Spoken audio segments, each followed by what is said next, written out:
In the early hours of the morning at Barker's Island, as the promise of dawn lights the sky, already there are visitors making lonely pilgrimages of memory and honor to the wall that heals, to touch a name, say a prayer, and remember those who served and made the ultimate sacrifice during the war in Vietnam.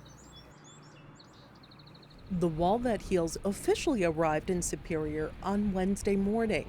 The huge trailer was carried in procession through town, led by members of the Patriot Guard. We're just honored to be here today to be part of this. Being a Vietnam era veteran and not a Vietnam veteran, it means a lot. I've had the opportunity to go to DC and see the actual wall. This brings the wall closer to people who would never have the chance to go there. Hulver Lines Trucking Company applied for, sponsored, and coordinated the event for the community. We applied for it because we'd actually been hauling it for a couple of years, and I've heard so many stories about it, and I learned a lot more about it, and I just thought it was just such a wonderful thing to bring to a community. Well, it's very important for Helver Lines because we have a large percentage of veterans that are employees at our company. Approximately 40% of our employees are veterans. You know, it has been a challenge, and I owe a lot of thanks to some really wonderful team members at our office, and the community really stepped up to make this a success. The Wall That Heals is a traveling half-scale replica of the Vietnam Veterans Memorial. It was first put on the road in 1996 as a program of the Vietnam Veterans Memorial Fund. We take it to 42 stops a year throughout the country. This year here in Superior is certainly one of our more northernmost stops, and we're excited to be here. We have a 250-foot memorial that's going to appear in the scene behind us. And it'll look exactly like the wall in Washington, D.C. with 5 feet at the height and tapering down to 0 on the ends and listing the 58,318 men and women who perished in Vietnam. But one of the special things that we have, because we're the organization that built the wall, is that we're able to travel with a mobile education center. The magic of the Wall That Heals and the Mobile Education Center is that for the next 4 days, we'll be open 24 hours. So until we take it down on Sunday afternoon, it allows people to come down and experience this at night. It's an honor and a privilege for us at Halver Lines and with the City of Superior to welcome you and to welcome the Wall That Heals to the City of Superior and to the Northland. I'm very proud to live here in Northwest Wisconsin, which will be the only stop of this memorial in Wisconsin. And I think that's fitting because we have one of the highest populations of veterans in the state of Wisconsin. I believe that speaks to the character of our people here and the value that we place in our country, in our history, and in the direction that we want to go as a people.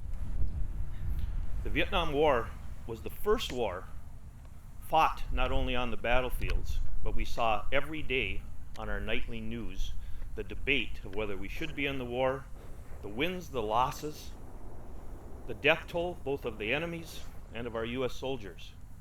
They were debated not only family-wise, but community-wise and nation-wise. Our country was literally torn apart because of the debate.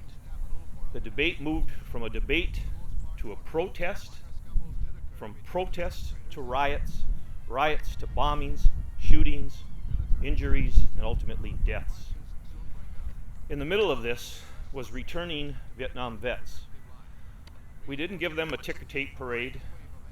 We didn't thank them for their service. We didn't congratulate them for serving our country in an honorable way. They were greeted by jeers, sometimes worse, and they ended up melting back into our society quietly with no real thank from our community. I would like to personally thank the Vietnam veterans for their service. Thank you, veterans. As the opening ceremonies came to a close, visitors began to move along the wall, looking for names, paying their respects, and remembering. Well, back when I was 14 years old in 1969, John Bazinski was my neighbor, next door neighbor. I mean, our houses were so close we could actually touch both of them at the same time. And I was sitting on the front steps of my mom and dad's house when the Army car pulled up and two gentlemen got out in their dress greens and started walking towards the house, and John's mother came out and she just started crying, and it was a very sad day, very emotional, and to this day I remember it like it was yesterday.